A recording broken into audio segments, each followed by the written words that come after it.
Mana sisi bawah pecahan masa. Masya Allah, ni dengan emosi. Oh, makna kalau tengok ni, bila story Abang Man, oh bila ni, oh ini, oh siap analisis macam gini sekali daripada storyboard tu.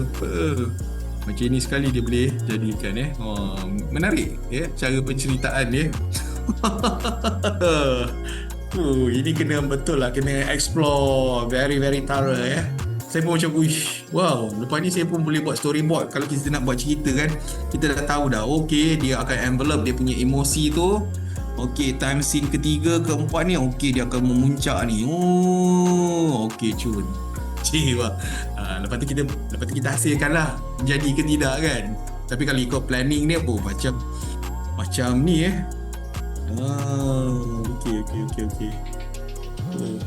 Ini kalau kita buat proposal ni gempak gila ni. Saya rasa orang kalau nak minta duit untuk terjun sponsor dulu, nampak kita bukan kaleng-kaleng lah kan?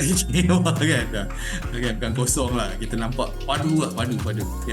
Macam mana guys? Ini pandangan saya lah. Ni sebelum ni kan kita buat usulan ke apa ke kan, cerita kan macam tak nampak kuat kan. Orang pun boleh petikai kan.